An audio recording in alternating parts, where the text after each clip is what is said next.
Olá, tempos trágicos, relatos do desgoverno Bolsonaro. Este é o título do livro do jornalista Ricardo Leitão, lançado recentemente no Recife. São 141 artigos com recorte temporal que vai da eleição de 2018 até os dias atuais do governo. Ricardo Leitão é o entrevistado de hoje do nosso programa. Eu sou Estela Mares Saldanha e o Opinião Pernambuco está começando. Leitão, muito obrigada por você ter aceito o convite do Opinião Pernambuco e por estar aqui hoje com a gente. E eu quero começar essa conversa nossa aqui sobre o seu livro. Quero começar lá do iniciozinho, do prefácio do livro, que é assinado por outro jornalista, por Vandeck Santiago. E nesse prefácio, Vandeck diz o seguinte, abre aspas, este livro é o encontro do autor certo, no lugar certo, na hora certa, com um homem errado, no lugar errado, na hora errada. Eu quero que você me fale desse encontro do homem certo, o autor do livro, com um homem errado, o presidente da República, e aí considerando que é seu primeiro livro, e você escolheu como tema esses anos conturbados do governo Bolsonaro. Tarde, Estela, é uma satisfação estar falando com os seus telespectadores num programa tão importante quanto o Opinião Pernambuco. Eu sou jornalista, embora esteja ocupando agora a diretoria da Companhia Editora de Pernambuco, nunca deixei de ser jornalista no sentido de querer refletir, avaliar e, se possível, opinar sobre a realidade que me cerca. E ter o dever também de transmitir essa opinião para eleitores ou de maneira junta, provocar um debate sobre as questões com as quais nós estamos convivendo nesse momento. Né? Acho que Vandeck, em nome da amizade, é um pouco exagerado no sentido de dizer que eu sou o homem certo, na hora certa, no lugar certo. Coisas da amizade. Agora, considerar que Bolsonaro é o homem errado, no lugar errado, na hora errada, disso aí eu não tenho a menor dúvida. E o fato de ele estar fazendo o desgoverno que está fazendo me obrigou, na condição de jornalista, de pessoa preocupada com o rumo do país, de denunciar isso. Porque jornalismo também é denúncia. Jornalismo também é refletir a realidade e aprová-la, denunciá-la, criticá-la, além de anunciá-la, descrevê-la para a população. Os artigos são um compromisso jornalístico contra o governo.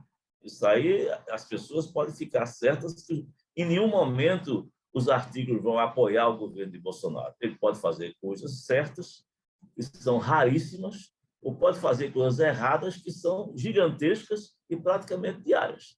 Então, eu me vi no dever profissional, no dever de cidadão, no dever de uma pessoa preocupada com o rumo do país, de denunciar esse desgoverno. Faço isso quando tem tempo, faço isso semanalmente, e decidi, a pedido de vários amigos, reunir esses artigos num livro digital que está aí à disposição de quem queira adquirir na Amazon. Leitão, vou ficar ainda no prefácio escrito por Vandeck, que ele diz o seguinte num outro determinado momento. Ele fala que o livro, que os artigos são, novamente abrindo aspas, uma ostensiva indignação cívica. Os artigos do livro, eles são um leque aberto. Você passa pela questão da pandemia, das mortes, todas aí provocadas pela pandemia, pela questão ambiental, por arroubos autoritários do presidente da República. Então, a gente tem um leque ofertado de muitos temas tratados, analisados por você. Quando Vandeck diz ostensiva indignação cívica, considerando esse leque de temas aí que você trouxe para o livro, o que mais mexeu com a sua indignação? de jornalista, de observador político e de cidadão? Olha, é o conjunto da obra de Bolsonaro. Se pode destacar várias coisas. A forma como ele tratou a pandemia, a forma como ele tratou e trata a questão ambiental, as relações dele com as instituições jurídicas do país e outras ações políticas, a forma como ele entregou a direção do país a pessoas totalmente desabilitadas para fazer isso. Então, toda semana tem uma coisa para se tratar. Por exemplo, essa semana foi o escândalo do Ministério da Educação, que foi orientado a atender pessoas selecionadas por pastores evangélicos, sendo o país um país laico, né? A forma como ele apoiou Putin na véspera da invasão da Ucrânia. Então, todo dia tem uma coisa. Então, não há nada especificamente mais importante ou menos importante para destacar. Bolsonaro é o pior presidente que já existiu na história do Brasil. Dificilmente vai ter outro tão pior quanto ele. Então, isso mobiliza a indignação social, pelo menos a minha indignação social, mobiliza o meu espírito de cidadania. Eu tenho certeza que qualquer pessoa que tiver consciência da situação do Brasil e das perspectivas em que Bolsonaro vai deixar a situação do Brasil quando sair do governo, fará o máximo possível para que ele não se eleja. Bolsonaro faz mal ao Brasil. Ele vai deixar o Brasil muito pior do que ele recebeu. A situação do desemprego é pior, a situação da inflação é pior, a questão fiscal do Brasil é pior, o analfabetismo é pior, a situação das mulheres é pior, a insegurança é pior, as relações institucionais no conjunto das instituições do Brasil é pior. Não existe política externa, não existe planejamento no país. O Ministério é um desastre. Então, isso tem que ser dito, tem que ser refletido para que as pessoas reflitam e digam no dia de votar em outubro: eu vou reeleger esse homem vai voltar a governar o país com o meu voto, ele tem direito a isso. Então, essa reflexão, de certa maneira, eu quero levantar esse assunto para provocar essa reflexão. Agora, eu sou contra Bolsonaro. Eu tenho direito como cidadão e tenho condições de escrever como qualquer outra pessoa que seja favorável a ele também vai buscar os seus espaços para escrever, para a gente vá debater. A democracia é assim, embora ele tente até derrubar a democracia. Bolsonaro é golpista. No dia 7 de setembro do ano passado, ele tentou dar um golpe. Ele não deixa de trabalhar com a possibilidade de, se não conseguir se reeleger, ou ver uma perspectiva negativa para ele em termos de reeleição, ele articular um golpe para tentar se manter no poder. Só que o governo é tão ruim que nem essa articulação está sendo mais possível, está sendo impossível cada vez mais. É um dever de geração derrubar Bolsonaro. Esse tema da tentativa do golpe ali de 7 de setembro, se não me falha a memória, é o último artigo do livro, né? É o artigo de número ali 141. Como o livro tem uma curva temporal, ele tem uma cronologia, antes da gente chegar nesse último artigo, eu quero ir lá para trás, ou melhor, lá para o começo do livro. Num dos primeiros artigos que você escreve, é a vanguarda do atraso. Acho que ainda ali no processo eleitoral. Ele não tinha sido eleito ainda no segundo turno da eleição de 18. Nesse artigo, você faz duas indagações que eu selecionei aqui. Você pergunta, no caso dele, ele assumindo a presidência da República, né? Que Brasil nos espera?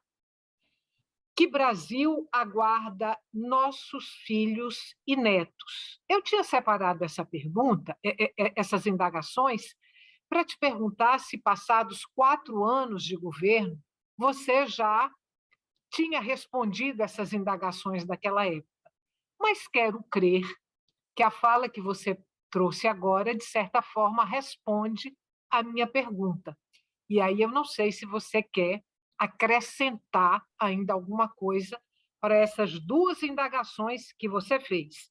Que Brasil nos espera, que Brasil aguarda ou aguardam nossos filhos e netos. Eu já sei o que Brasil nos aguarda. Nós teremos, com certeza, ao final do governo de Bolsonaro, um Brasil muito pior do que ele recebeu quando assumiu o governo. Isso aí eu não tenho a menor dúvida. Estela, eu tenho 8 netos. A mais velha tem 12 anos. Mais de uma vez eu já me surpreendi olhando para ela com essa interrogação na cabeça. É você pensar como ela vai trabalhar, qual o tipo de emprego que ela vai ter, que segurança ela vai ter para ir para a escola, né? Como é que ela vai ser tratada como mulher? E o pequeno, que nasceu há 2 anos, quando ele tiver 15 anos, se Bolsonaro for reeleito, que Brasil ele vai ter? Porque o país é uma sustentação das pessoas. A nação sustenta os seus cidadãos. Que nação nós estamos criando para as pessoas que vão chegar lá na frente? O que é que o governo está fazendo para essas pessoas? Como é que as pessoas estão comprando gás em parcelas? Tá? Tem gente comprando gás em 3 prestações. Tem gente comendo pelanca, ou se não, comendo pedaço de osso. Como é que vai ser? Isso é culpa da crise internacional? Não. Isso é culpa da crise internacional, mas 90% é culpa da incompetência do governo. Qual é o planejamento do país? Existe um plano para o país de 5 anos, de 10? Não tem. Né? Qual é a política ambiental do Brasil? A parar de queimar a Amazônia e destruir o Pantanal e a Mata Atlântica? Não tem. O que Bolsonaro fez recentemente foi mandar um projeto de lei para o Congresso Brasileiro Nacional permitindo que as reservas indígenas fossem abertas para mineração. Você abrir as reservas indígenas para entrar garimpeiro ilegal, para jogar mercúrio nos rios, vai acabar com os índios, vai acabar com os peixes, vai acabar com a população ribeirinha, vai envenenar o ambiente. Pois bem, o presidente conseguiu, com comparsa dele, que preside a Câmara dos Deputados, que esse processo fosse votado em regime de urgência, ou seja, não vai nem passar nas comissões técnicas, vai diretamente para o plenário. E quem é que controla o plenário da Câmara dos Deputados? É o Centrão. O Centrão é uma quadrilha parlamentar. O Centrão, o que se discute com o Centrão é o seguinte: não é o valor político do Centrão, é o preço do Centrão. É esse povo que está decidindo o futuro do Brasil, está votando no futuro do Brasil. Então, o país vai ficar pior, se for reeleito, vai ficar pior. Eu também escrevi nessa fase, antes da posse dele, outro artigo. O título era o seguinte: o ovo da serpente. As serpentes põem ovos. Quando os ovos nascem, são outras serpentes. Bolsonaro é um ovo da serpente. E agora ele já tá pondo ovos para novas serpentes. Bolsonaro é uma ameaça ao Brasil. Disso eu não tenho a menor dúvida. A menor dúvida. E eu luto pela democracia, você sabe disso, que nós somos companheiros, somos veteranos. Você sabe que eu corria da polícia em 64.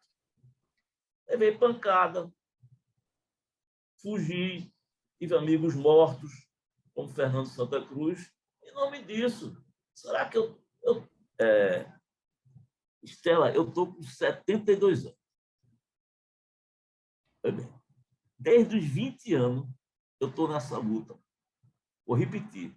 Nunca vi um governo tão incompetente, tão miserável quanto esse.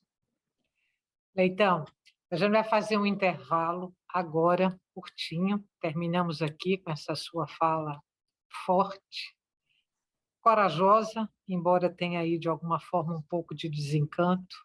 E como não ter, né? E a gente volta daqui a pouquinho para continuar essa conversa. Até já.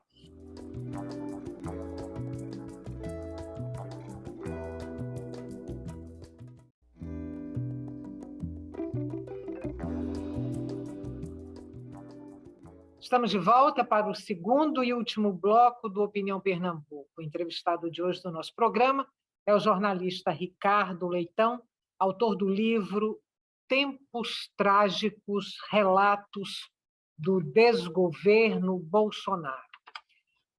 Leitão, vou trazer duas perguntas suas que aparecem no livro para que você as responda agora aqui na nossa entrevista. Você pergunta: Bolsonaro é o fim de um tempo marcado pela polarização do PT-PSDB ou o início de um novo tempo no qual a direita será protagonista? Nós estamos aí há poucos meses, né, da eleição presidencial deste ano, de 22, e eu vou pedir para você responder essas perguntas aqui no programa. É o fim da polarização, PT, PSDB, ou é aí o império da direita, o protagonismo da direita no Brasil? Bolsonaro é um erro histórico do eleitorado brasileiro. Desde a redemocratização, da eleição de Collor, em 1989, o processo andou mal ou bem e tal, mas nunca houve uma ameaça institucional ao processo democrático em si. A população teve condições de se expressar, elegeu Lula, elegeu Collor, elegeu Fernando Henrique Cardoso, elegeu Dilma, Temer assumiu o governo, Itamar assumiu o governo, tudo dentro do patamar democrático.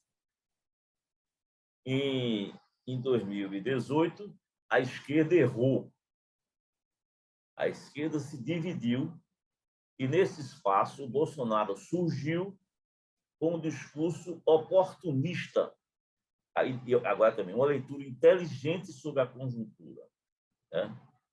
O PT se desgastou muito com as investigações sobre a corrupção, o desemprego estava alto, o antipetismo estava muito forte, havia uma situação de insegurança social, e Bolsonaro teve a capacidade de simbolizar, assumir, transformar o nome dele, a candidatura dele, numa resposta a esse contexto, a essa conjuntura. Fez isso muito bem, do ponto de vista de estratégia eleitoral. Isolou enquanto isso, a esquerda se dividiu. Né? Tanto que a candidatura de Haddad saiu, mas não saiu totalmente integrada e apoiada por todo mundo, como a de Bolsonaro surgiu, apoiada por todos os antipetistas. Né? Então, ele se elegeu. Eu não acho que a direita bolsonarista, que é uma direita torpe, né? Totalmente desinteligente, sem visão de país, ela vai ter sequência em 2022. Porque ele perdeu a base de apoio dele.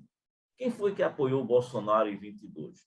Setores da classe média, um pedaço das Forças Armadas, o antipetismo impressionado com o que podia acontecer no país, um quadro de desagregação, de insegurança social e tal. Ele não criou quadros. se ele não for reeleito, não tem ninguém para dar sequência a esse discurso no padrão que ele executa, que ele expressa esse discurso.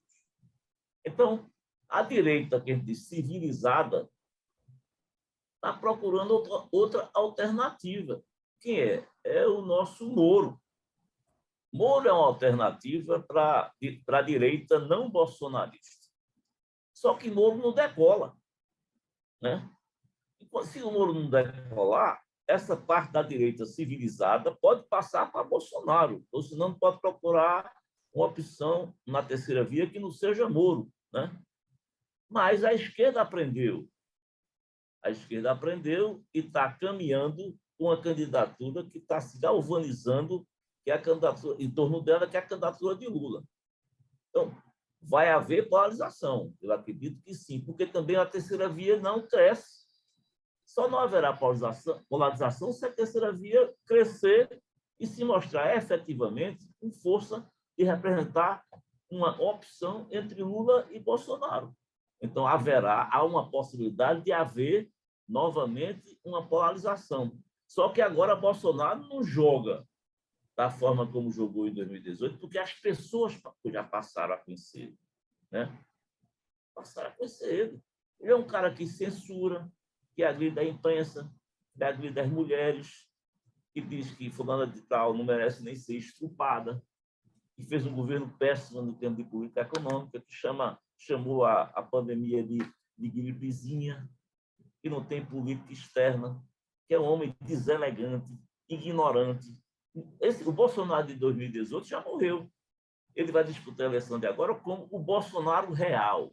Então, esse Bolsonaro real pode ser derrotado. Agora, a esquerda não deve se dividir. Se Bolsonaro for derrotado, o processo democrático do Brasil continua. Bolsonaro foi uma depressão nesse processo. Ele foi uma coisa estranha nesse processo. Vencendo Lula ou vencendo outro candidato que seja capaz de derrotar Bolsonaro, esse processo, na sua normalidade institucional, ele vai permanecer. E o Brasil tende a retomar a sua vida de uma nação do tamanho do Brasil, nona economia do mundo, população de 210 milhões de pessoas, governada por uma pessoa absolutamente incapaz de governar. A minha esperança é que a gente precisa retomar o Brasil, a gente precisa recuperar o Brasil, a gente precisa fazer o Brasil renascer. Com Bolsonaro, nós vamos aprofundar o buraco onde nós estamos lançados. Leitão, o tempo da gente está terminando, estamos aqui nos últimos minutinhos. Você falou que vinha escrevendo aí esses artigos e algumas pessoas, alguns amigos, sugerindo, estimulando você a transformá-los em livro. Por que você optou pelo livro digital? Eu sou editor de livro, você sabe disso, né? Sou jornalista, agora estou sendo editor de livro. Primeiro que a gente tinha necessidade de colocar logo no ar, porque o período do livro cobre a pré-campanha e até o último ano de governo de Bolsonaro, o terceiro ano do governo de Bolsonaro, né? Ele foi lançado mais ou menos em dezembro, eu acredito, né? Então, tinha pressa de colocar na rua os textos, né? Estimular esse debate. As coisas estão muito quentes em relação à política. Você vê como eu fico aqui aperreado falando. Nós queríamos colocar o livro ligeiramente, o mais rápido possível na rua. E livro digital, você tendo já o conteúdo pronto, que seriam os arquivos, tá? É fácil botar em relação ao livro impresso, é muito mais fácil. Primeiro que não precisa imprimir, né? É somente organizar o livro editorialmente e jogar na nuvem, no caso da Amazon. Aquele livro ele foi publicado em 45 dias, né? É um livro que tem 164. Mas foi nosso também foi só fazer a ordenação dos textos e de Avandec para fazer o prefácio. Ele se cedeu, já disse a você, negócio de amigo, e botamos na rua. Quem ajudou muito foi meu irmão, Paulo André, seu companheiro de atividade midiática, e meu irmão, muito competente também, ele foi quem organizou tudo. E vou fazer o segundo, porque agora, em 2022, o debate político vai estar muito mais intenso e é um momento decisivo para o país. Nós estamos no momento em que as coisas acontecem ou não acontecem. Aquele momento de fracionamento da realidade. Ou a gente vai por ali, ou a gente vai por aqui, como se gosta de dizer. É o momento em que vai se saber quem é homem e quem é menino. Quem vai para um lado ou quem vai para o outro. Então, é bom escrever sobre isso. Ô, Leitão, 30 segundos para você responder. Esse segundo livro, você pretende lançá-lo ainda No antes final da desse eleição? ano, no final de 2022. No final de 2022. Absorvendo todo o debate de 22 presidencial. E já como só tenho 30 segundos, já estou acabando, eu quero agradecer a você, dizer que você continua uma pessoa muito simpática, muito inteligente, e me colocar aqui à disposição de vocês, da Opinião Pernambuco, para tratar de outros assuntos. Vocês podem conversar comigo sobre o livro, não sei o quê, o mercado editorial, mas, claro, se for para discutir política, eu estou totalmente disposto a avançar nesse assunto. Um beijo grande para você, um beijo para o pessoal aí das câmaras e da técnica, e muito obrigado pela oportunidade. A gente que te agradece, viu, por ter dedicado aí esses minutos do seu dia para estar aqui no Opinião Pernambuco. Obrigada, até a próxima. Até a próxima.